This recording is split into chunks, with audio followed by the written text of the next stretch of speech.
죽은 자들이 도무지 다시 살아나지 못하면 죽은 자들을 위하여 세례를 받는 자들이 무엇을 하겠느냐? 어찌하여 그들을 위하여 세례를 받느냐? 또 어찌하여 우리가 언제나 위험을 무릅쓰리요? 형제들아, 내가 그리스도 예수 우리 주 안에서 가진 바 너희에 대한 나의 자랑을 두고 단언하노니 나는 날마다 죽노라. 내가 사람의 방법으로 에베소에서 맹수와 더불어 싸웠다면 내게 무슨 유익이 있으리요? 죽은 자가 다시 살아나지 못한다면 내일 죽을 터이니 먹고 마시자 하리라. 속지 말라. 악한 동무들은 선한 행실을 더럽히나니 깨어 의를 행하고 죄를 짓지 말라. 하나님을 알지 못하는 자가 있기로 내가 너희를 부끄럽게 하기 위하여 말하노라. 아멘. 할렐루야. 주님과 함께 날마다 특별하게 하는 제목으로 말씀을 함께 나누겠습니다.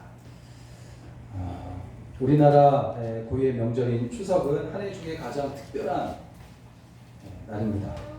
이날 흩어져 살던 가족이 한자리에 모여서 나누지 못했던 그런 이야기들을 나누고 살아온 이야기들을 하게 됩니다.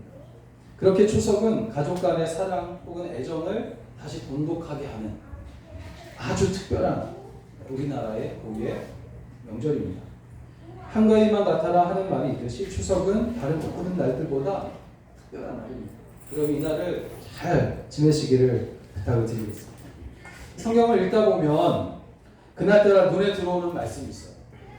예를 들면 하나님은 인자하시다, 하나님은 우리를 보호하신다, 하나님은 영원하시다, 또 하나님은 우리에게 힘과 능력을 주시는 분이시다 하는 이런 말들이 그날따라 눈에 딱 들어오는 때가 있단 말이죠.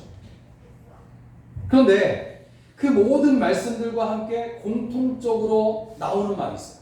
같이 등장하는 말. 그것은 언제나, 항상, 늘이라는 말씀이고 오늘 본문에 나와 있는 날마다 라는 말씀. 저는 이 말씀이 너무나 귀하다고 생각합니다. 이 말은 추석과 같이 어떤 특정한 시간이나 어떤 특정한 날을 말하는 것이 아니라 모든 시간, 모든 날들, 매일매일을 의미하는 그런 말입니다. 즉 하루 온종일 모든 날, 모든 시간을 말하는 것으로 일시적이거나 잠깐 무엇인가 생각나서 멈추는 그런 것이 아니라는 의미에서 영원하시고 성실하시고 또 주무시지도 졸지도 아니하시는 하나님께, 성실하신 하나님께 어울리는 말씀이 바로 이 날마다, 항상, 언제나, 늘이라는 그런 말씀입니다. 또 이 말에는 성실하다, 멈추지 않는다, 그리고 한눈을 팔지 않는다, 그런 의미도 함께 포함되어져 있는데, 그리고 이 의미로 우리가 생각해 보면 우리의 많은 날들 중에 한 날을 어떤 특별한 날로 정하여서 지키는 것이 아니라 모든 날들이 주님과 나에게, 우리에게 아주 특별한 날이며 그래서 날마다 특별하게 사는 것을 의미합니다. 그야말로 주님과 함께 하는 것이면, 주님과 함께 하는 것이면 모든 것이 특별하고 주님과 함께 하는 것이면 모든 날이 특별하다는 그런 말씀입니다. 그러므로 오늘 우리 그리스도인들은 주님과 함께 날마다 하는 이 말씀을 깊이 생각해야 될 것이고 그에 합당한 삶을 살기 위해서 우리는 노력하고 애써야 할 것입니다. 오늘 그리스도인들은 이 날마다의 삶을 그리스도 예수 안에서 나를 참으로 복되고 가치 있게, 때로는 멋있게 살게 하는데 투자해야 할 것입니다. 그러면 성경은 우리가 어떻게 사는 것이 주님과 함께 날마다 특별하게 살아가는 것인지를 알려주고 있는가? 성경에서 세 부분을 찾아서 함께 은혜를 나누게 합니다. 첫째는 오늘 본문의 말씀입니다. 사도 바울이 나는 날마다 죽노라. 따라합니다. 나는 날마다 죽노라. 나는 날마다 죽노라. 이런 고백을 해요. 여러분, 날마다 살기 위해서는 날마다 죽어야 하는 것이 전제가 되어져야 합니다. 죽어야만 사니까. 그러니까 죽기 위해서 사는 것이 아니라 살기 위해서 죽는다는 거죠. 이런 모든 사람을 공평하게 만드는 단어가 있지 않습니까? 그것은 시간이고 죽음이에요. 그래서 여러분 수많은 사람들을 이끌던 목사님이라고 해서 오래 사는 것이 아니고 또 작은 시골 마을에서 작은 교회를 목회하는 목사님이라고 빨리 죽는 게 아니란 말이죠. 모든 사람을 공평하게 만드는 것은 그래서 죽음이에요. 모든 사람이 다 죽기 때문에. 시간도 마찬가지예요. 훌륭한 사람에게 시간을 더 주는 것이 아니란 말이에요. 모든 사람에게 다 시간을 공평하게 주어집니다. 그러므로 인간을 공평하게 만드는 것은 죽음이고 시간입니다. 죽음과 시간 앞에서 공평하다는 거죠.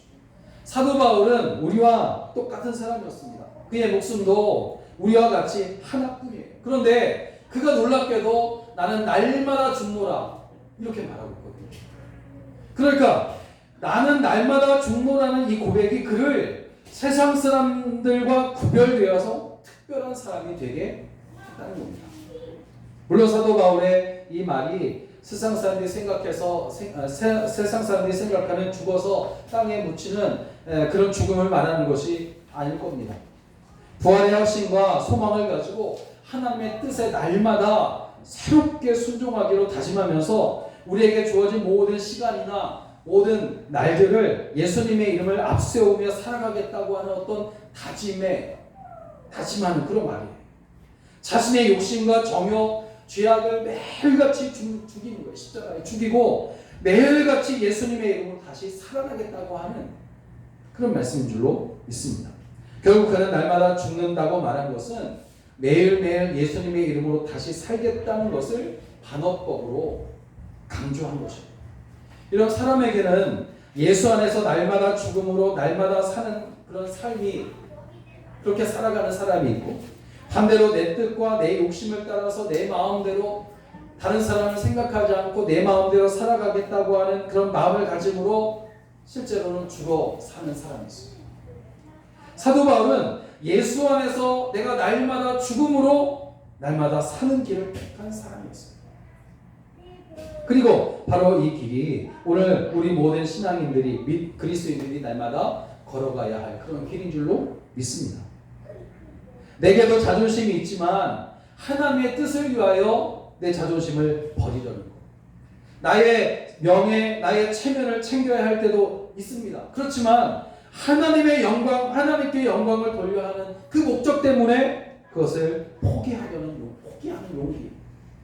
나와는 관계없는 사람에게 나의 정당함을 변화하기 위해서 목소리를 높여야 할 때도 있어야 하겠지만 참고 용서하는 생활이 모두가 다 날마다 나를 죽이는 삶인 동시에 예수 안에서 날마다 사는 삶인 줄로 믿습니다.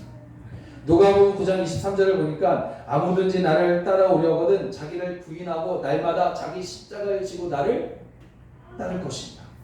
그렇게 말씀하셨고 마태복음 10장 39절에 자기 목숨을 얻는 자는 잃을 것이요 나를 위하여 자기 목숨을 잃는 자는 얻으리라 이렇게 말씀하셨어요.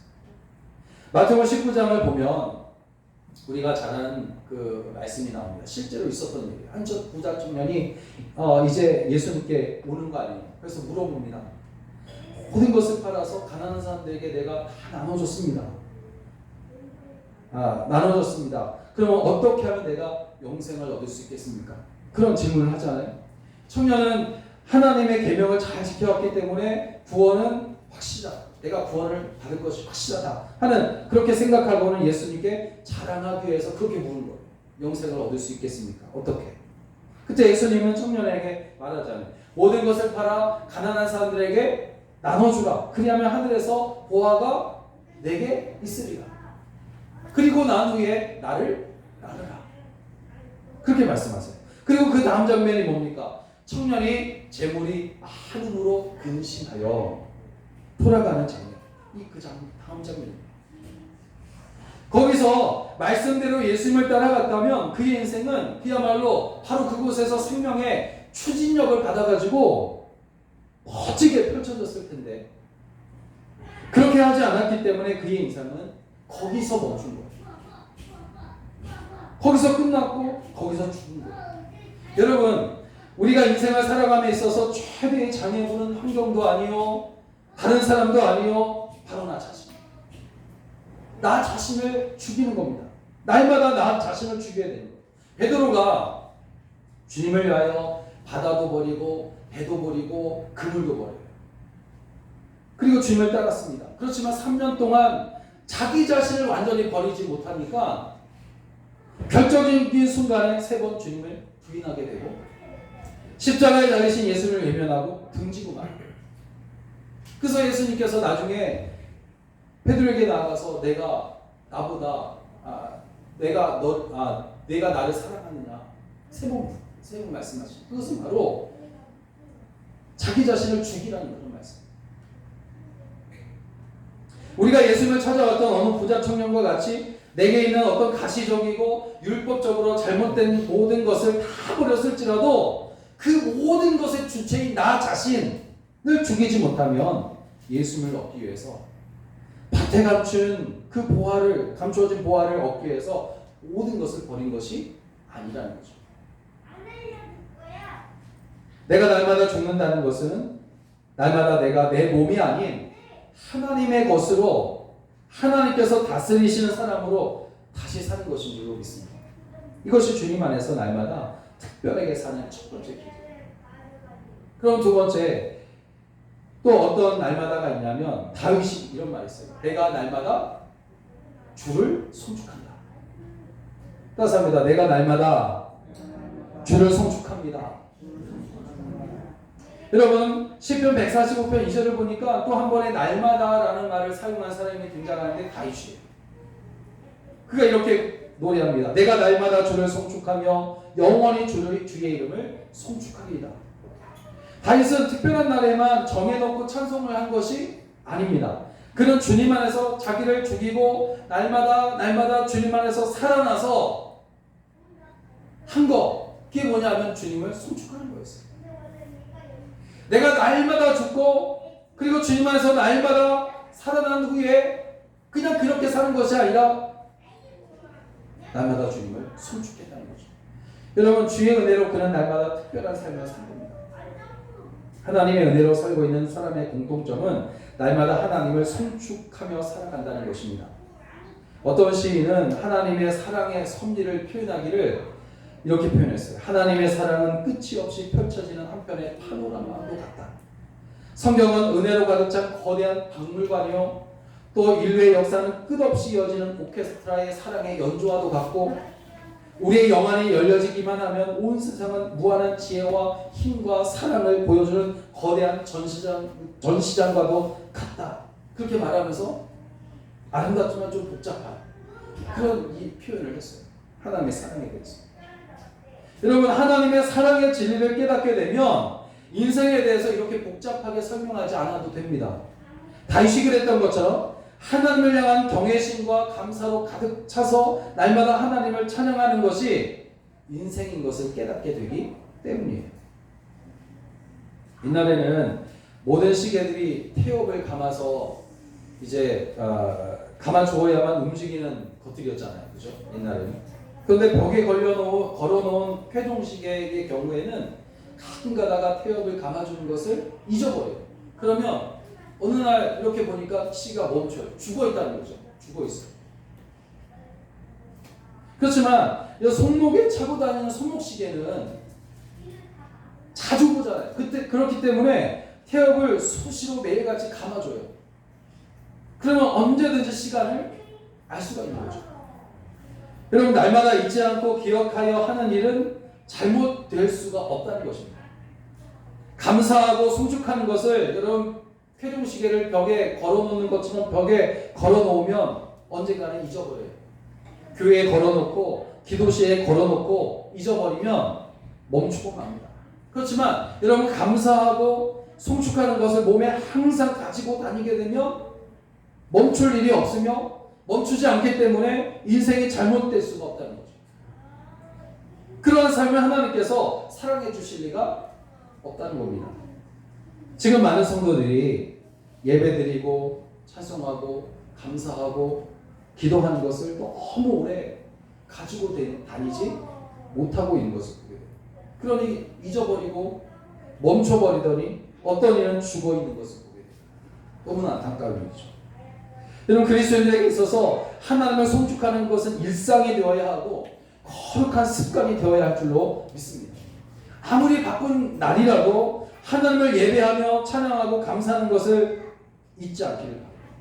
아무리 큰 슬픔 속에서라도 하나님을 송축해야만 우리의 영이 다시 소생할 수가 있기 때문입니다.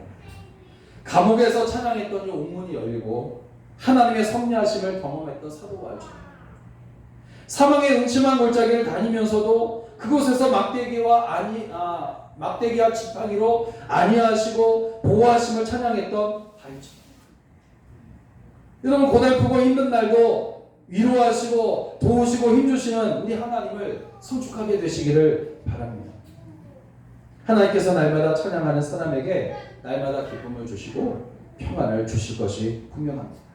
역대하 29장을 보니까 히스기야가 왕이 되었을 때에 그동안 이방신들로 더럽혀진 그 성전을 정결하게 합니다. 그리고 하나님께 속죄제와 번제를 다시 드리기 시작해요. 속죄제는 죄를 용서해달라는 제사이고, 번제는 그런 나를 하나님 받아주시옵소서 헌신하는 제사가 번제거든요. 이런 제사를 드리는데, 이게 예배잖아요. 결국엔 예배인데, 이 제사를 드리는데 히스기야 왕이 다윗의 시를 가지고 그때 찬양하는 것이 나옵니다. 그때 이제 예배를 다시 이제 오랫동안 멈춰져 있는 그 예배가 다시 회복될 때 히스기야가 다윗이 부른 찬양, 그 시로 찬양하는 장면이 나오는데, 역대하 29장 30절을 보니까 히스기야 왕이 귀인들과 더불어 매일 사람을 명령하여 다윗과 선견자 아삽의 시로 여호와를 찬송하게 하매 그들이 즐거움으로 찬송하고 몸을 굽혀 예배합니다. 하나님을 송축함으로 오랫동안 멈춰 있었던 예배가 다시 회복되어져요. 여러분, 교회는 하나님을 송축하는 곳입니다. 교회에서 날마다 들리는 소리는 하나님을 송축하는 소리여야 합니다. 또 우리 몸은 하나님께서 거하시는 곳 성전이라고 했어요. 우리 몸이 성전이라는 거죠. 성전에서 날마다 드려야 할 소리가 찬송, 송축하는 것이라면 성전인 우리의 몸에서 날마다 들려져야 하는 것도 찬양입니다. 우리의 찬양은, 우리의 영혼은 하나님을 찬양하는 확성기가 되어야 된다. 어떤 사람이 이런 말을 했는데, 우리의 영혼은 하나님을 찬양하는 확성기가 되어야 한다. 동의하는 말이에요. 공감되는 말입니다. 오늘 우리 성포동교회와 하나님의 성전인 우리 성도들에게서 찬양이 날마다 불려지게 되시기를 주의 이름으로 간절히 부탁을 드립니다. 마지막으로 베드로는 날마다 더하여 주시는 주님을 고백했어요. 사랑을 더하여 주시고 은혜를 더하여 주시고 평안함을 더하여 주시고 모든 것을 더하여 주신 하나님을 찬양했어요. 날마다 그것. 그러니까 여러분, 하나님 앞에서 내가 내일 죽음으로 주임하여서 다시 살아난 사람이 해야 될 것은 하나님을 날마다 송축하는 것이요. 그렇게 날마다 하나님을 송축하는 사람에게 하나님은 날마다 더하여 주신다는 거예요. 더하여 주신다. 사도행전 2장 46절을 보니까 날마다 마음을 같이하여 성전에 모이기를 힘썼다. 그리고 이어서 47절에서는 하나님을 찬미하며 온 백성에게 칭송을 받으니 주께서 구원받은 사람을 날마다 더하여 주신다. 또 사도행전 5장 42절을 보니까 그들이 날마다 성전에 있든지 집에 있든지 예수는 그리스도라고 가르치기와 전도하기를 그치지 아니했다. 여러분, 이 말씀들은 모두가 다 초대교회를 통해서 우리에게, 오늘날 우리에게 교회다운 교회의 모습이 어떠한 것인지를 보여주고 있어요. 초대교회는 날마다 모이기에 힘썼지만 신앙생활을 위한 모임에 어떠한 부담이나 거리낌이 없었어요. 초대교회는 날마다 모여서 찬송하고, 날마다 모여 기도하고, 날마다 모여 전도하고 애찬을 나누며 그리스도 예수 안에서 살았어요. 이런 삶은 사람들로부터 칭송을 받게 되었고 흠모의 대상이 되어서 전도의 문이 열려지더니 날마다 구원받는 사람이 더해져가게 되었다는 거죠. 참된 교회의 모습은 기본적으로 세 개의 공동체가 공존해야 된다는 그런 말을 이제 합니다. 어떤 거냐면, 어떤 공동체냐면 첫 번째는 신앙 공동체. 신앙 공동체는 예배 드리는 공동체예요. 예배가 예배가 없으면 안 돼. 그 교회가 아니라는 거죠. 두 번째는 배움의 공동체. 말씀을 서로 나누며 서로에게 배우는 것이에요. 너는 나에게, 나는 너에게 배우는 것. 그리고 세 번째는 섬김의 공동체라고 했어요. 복음을 전하며 약한 자를 위하는 것이에요. 이렇게 함으로 날마다 구원받는 사람의 수가 더하여지는 것이 참된 교회의 모습이다. 초대교회의 모습이고 오늘날 우리가 배워야 할 교회다운 교회의 모습이어야 한다. 신앙 공동체, 배움의 공동체, 성도의 공동체. 여러분, 사람이 자신을 위해서 수고하여 수많은 사람들의 입에 오르내리고 부러움을 사는 사람이 될 수 있다면, 어떤 한 사람이 그렇게 될 수만 있다면 모든 것을 우리에게 주시고 더 많은 것으로 공급해 주시는 하나님을 위한 인생을 날마다 살아간다면 어떻게 되겠어요? 우리는 이 땅 위에서 날마다 더해 주시는 하나님 때문에 모든 사람이 부러워하는 성공자가 될 뿐만 아니라 그 성공을 영원히 소유하게 되는 영적 성공자가 될 수 있음을 믿으시기 바랍니다. 베드로처럼 날마다 모든 것을 더하여 주시는 하나님을 오늘 여러분 더욱 의지하시기를 바랍니다. 다른 곳에 한눈 팔다가 모든 것을 잊어버리는 어리석은 사람 되지 마시고, 아기가 엄마 품에 안기면 그 아기는 엄마에게만 집중하잖아요. 그러면 모든 것이 해결됩니다. 그런 것처럼 하나님께 집중하여 하늘의 상급으로 또 땅에 기름진 것으로 부어주시는 하나님의 더하여 주시는 그 은혜 속에 날마다 살아가게 되시기를 주의 이름으로 간절히 축원합니다. 사랑하는 여러분, 주님과 함께 날마다 특별하게 하는 이 말은 믿지 않는 사람들과 다른 삶을 살아가는 성도의 삶 모습이라 할 수 있어요. 성도들은 예수의 이름으로 날마다 죽고 동시에 예수의 이름으로 날마다 다시 살아나 하나님을 송축하는 사람이 되어져야 합니다. 하나님이 이러한 교회와 성도들을 돌아보시고 은혜를 더하시고 사랑을 더하시고 복을 더하시고 풍성하게 모든 것을 더하실 것이기 때문이에요. 여러분, 한가위뿐만 아니라 하나님의 더하여 주시는 그 은혜가 날마다 특별하게 사는 여러분 가운데 날마다 있어지게 되시기를 주의 이름으로 간절히 축원합니다. 축원합니다. 기도하겠습니다. 하나님 아버지, 은혜를 감사합니다.